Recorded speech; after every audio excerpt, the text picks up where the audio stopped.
Hola a todos, me llamo María Gómez Silva y esto es Women Value, la iniciativa de inversión que busca reconocer el talento femenino y denunciar las barreras que todavía impiden la total igualdad. Hoy tengo el placer de tener conmigo a una pionera del capital riesgo en España, una mujer que destaca en este mundo de hombres y que está considerada una de las mujeres más influyentes en esta industria, como por ejemplo fue la primera mujer en ocupar la presidencia de la patronal del sector. Se trata de Maite Ballester. Hola Maite, bienvenida. Hola María, gracias por invitarme. Maite, eres socia fundadora de Nexus Iberia, una de las principales gestoras de capital riesgo en España, aunque antes de eso dirigiste durante bastantes años la oficina del Private Equity británico 3i en España también. Sí.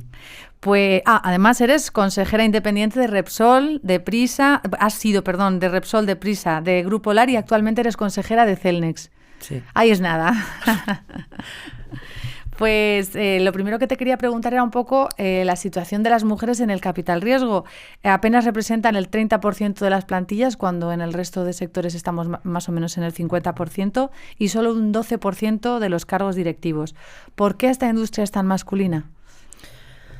Bueno, como sabéis, es una industria joven, para empezar. No es una industria que lleve más de 30 a 35 años.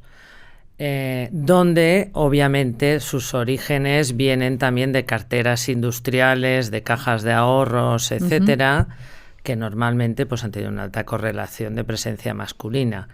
Cuando elevas esta discusión a nivel europeo, para no centrarnos en España, las estadísticas son las mismas. No estamos peor en España que en Inglaterra o en Escandinavia, que siempre pensamos que son pioneros en temas de igualdad, ¿no?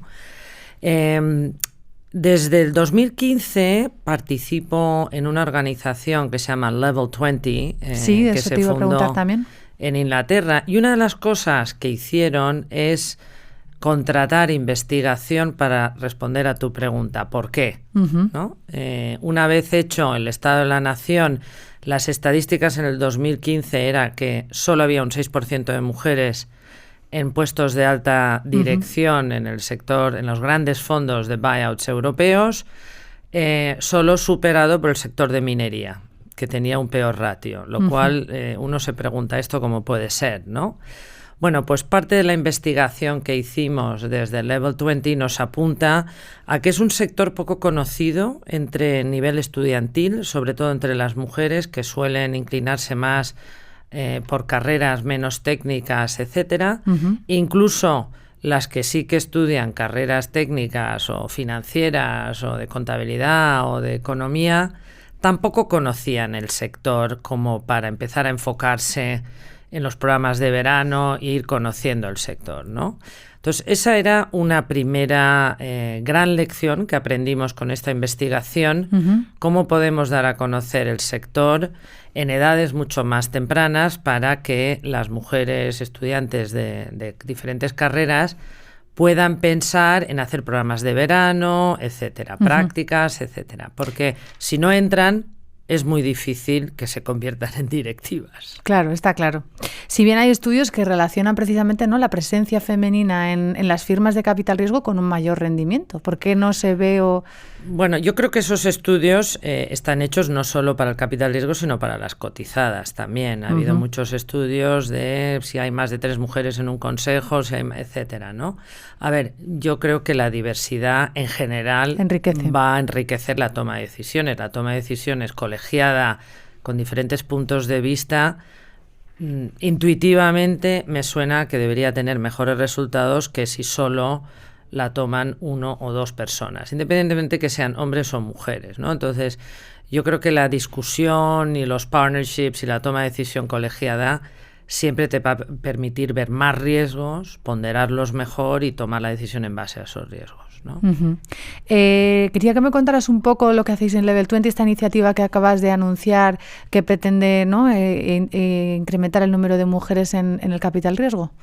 Pues mira, las iniciativas giran en torno a 4 pilares, ¿no? Una, como he mencionado antes, la investigación. Todo lo que no es cuantificable es muy difícil de medir y muy difícil de medir el progreso. Claro. ¿Cómo vamos a pasar? Level 20, el nombre puso Level 20 porque queremos llegar a un 20%, a un 20% en vez de un 12%. Empezamos con un 6%, lo cual ya vamos más o menos progresando. Entonces, bueno, sobre todo empezamos con entender las razones de base de por qué, número 1, no entraban suficientes mujeres en el mercado, no se quedaban cuando pasaban 3-5 años, lo cual difícilmente puede ser directiva si no estás en la empresa, y número 3, no promocionaban aunque se quedaran, ¿no? Entonces, los programas o los pilares de apoyo del Level 20 para atacar esas 4 razones son, pues número 1, dar a conocer a nivel universitario, a nivel programas de máster, lo que es el private equity, ¿no? Entonces, en muchos países en Europa lo estamos haciendo en conjunto con las asociaciones de private equity de cada país, en conjunto o por separado, ¿no? Pues explicar qué implica trabajar en private equity, que este es un sector que para una mujer te permite, número 1, tener un estímulo intelectual brutal, porque vemos empresas y sectores diferentes todos los días. Todo tipo. Si lo haces bien, puedes construir un patrimonio muy atractivo a través de los años. Es un sector que tiene un componente internacional, que siempre es divertido, etcétera, ¿no?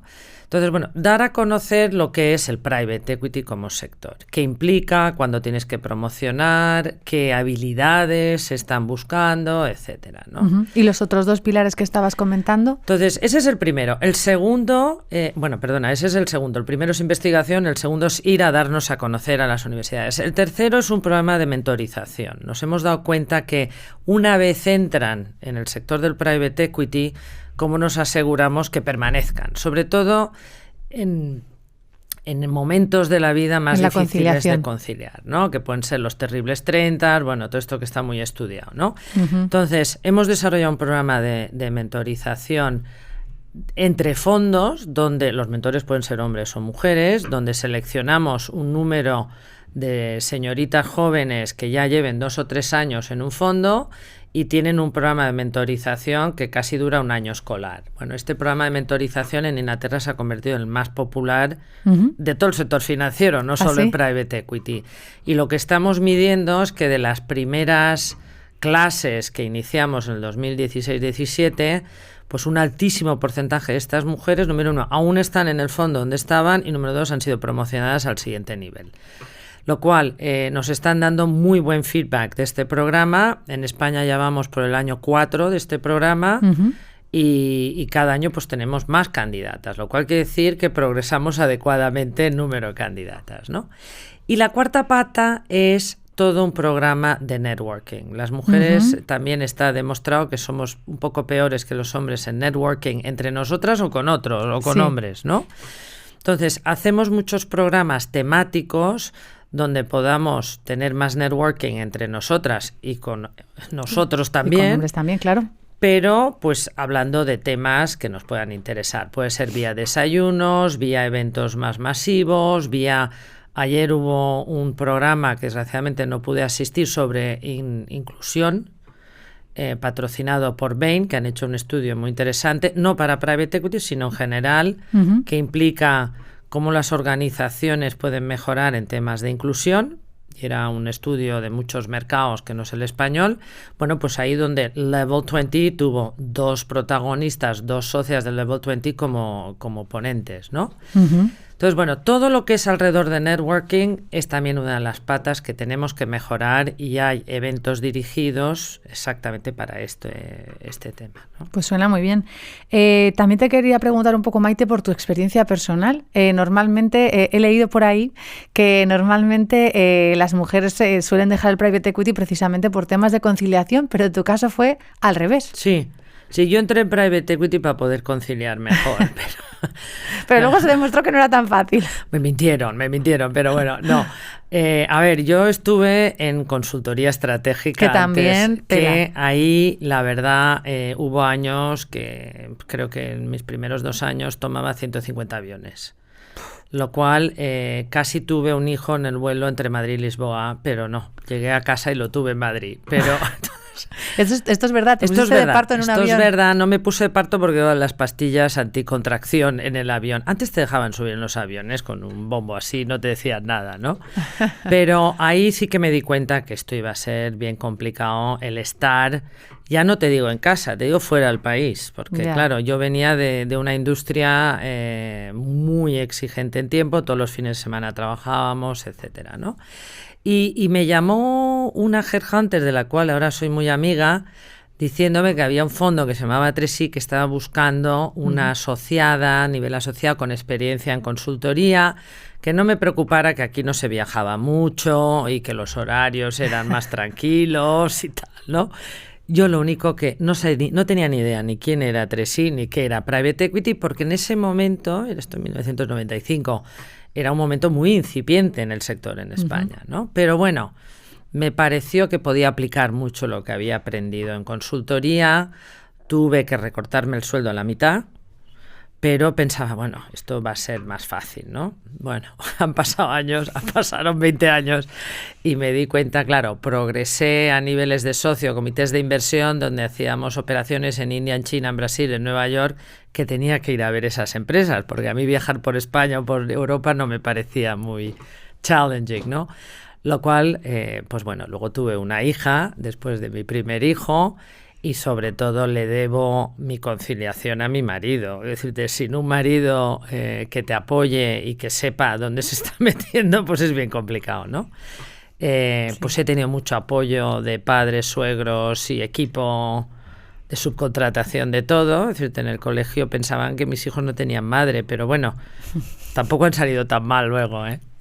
De todas maneras, eso es algo que se repite, ¿no? Cuando hablo con diversas mujeres, la necesidad de, si quieres realmente progresar, tener un compañero que esté ahí, ¿no? Bueno, en mi caso ha funcionado. No me imagino hacer esto sin un compañero o compañera o lo que sea que te apoye y que sepa que no vas a llegar a casa a hacer el huevo frito para cenar, porque es que no, hazlo tú y ya llegaré yo a cenar, ¿no? Bueno, que entienda que pasamos mucho tiempo fuera viajando, que no tenemos horario, verdaderamente cuando eres socio. Y esa era otra de las preguntas que te quería hacer. ¿Realmente el private equity no se puede trabajar en esto sin ese tipo de exigencias? Bueno, claro que se puede trabajar, ¿eh? Lo que pasa es que todos los negocios donde la T de tiempo es un factor determinante para los retornos, te recuerdo que cualquier cosa que empiece con TIR, la T es de tiempo, lo cual quiere decir que tienes un periodo de tiempo corto para invertir, un periodo de tiempo corto para devolver el retorno, para vender las empresas, para volver a levantar otro fondo. El sentido de urgencia del sector es inherente al propio, digamos, al propio negocio, ¿no? Hay otros negocios, otros sectores donde los plazos son mucho más largos, lo cual, pues bueno, no tienes que ir con este sentido de urgencia. Entonces, yo creo que eso es uno de los factores principales que tiene que saber cualquiera que entre en private equity. Que aquí cuando te dicen es para mañana es mentira, es para hoy. Ya. Otra pregunta relacionada con cómo empezaste, ¿no?, en el private equity. También he leído por ahí que los hombres que se dedicaban a esto no habían trabajado con ninguna mujer cuando tú empezaste en esto. Es verdad que yo fui la primera mujer en 3i que se fichó en Europa continental, como llaman los británicos. En Inglaterra, como tenían 17 oficinas, alguna habría por allí que nunca conocí, pero había alguna. Pero en Europa continental era la primera y fue en España, lo cual... quiero hacer también aquí un gran saludo a mi primer jefe, que fue el que creyó en mí. Este es un señor, Gabriel Gutiérrez Ugalde, que tenía una filosofía que decía: las mujeres casadas con hijos son más eficientes. Bueno, eso tampoco es lo que oímos normalmente. ¿Por qué? Porque se quieren ir a casa. Entonces no van a estar hablando ni de fútbol, ni de nada, ni saliendo a fumar un cigarrillo, porque quieren hacer su trabajo e irse a casa. Oye, pues apostó por mí, ¿eh? Empecé en Inglaterra. Cuando te fichaban en 3i te mandaban 6 meses, un año a alguna oficina en Inglaterra, y ahí sí que no habían visto ninguna mujer.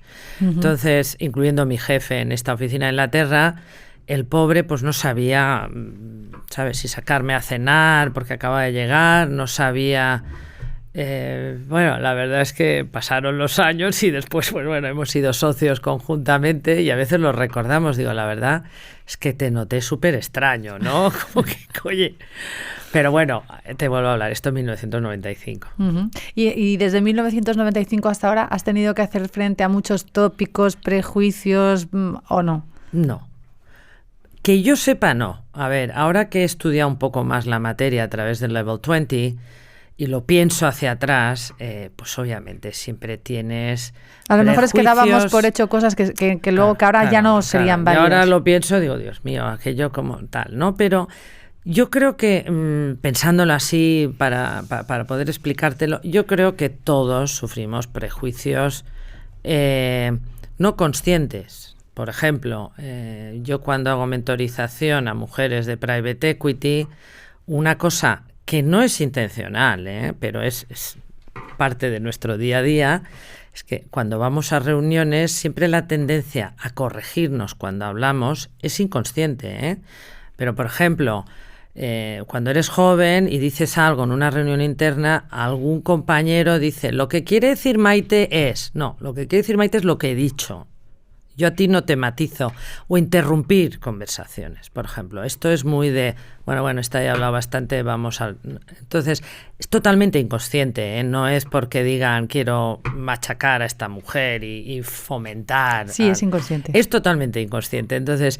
yo lo saco mucho, lo matizo mucho para que ellas estén conscientes, que en una reunión interna tienes que hablar, tienes que hacer tu espacio, que te escuchen, y si hace falta decirle algo, perdona, no he terminado, que no es muy cómodo decirlo. ¿Y cómo ves a esas nuevas generaciones del private equity? Se van a comer el mundo. Bueno... son la rebomba, súper cualificadas, súper preparadas, multidiomas, trabajan día, noche, tarde. Es decir, de verdad, las que estoy conociendo... hay cantera. De 20 a 30, Dios mío, que se preparen, que estas van a arrasar el mundo al private equity. Pues muchas gracias por habernos acompañado y haber compartido este rato con nosotros, Maite. Te lo agradecemos mucho. Muchas gracias por invitarme. Y a ustedes, gracias por seguirnos y nos vemos en la próxima entrevista de Women Value. Hasta pronto.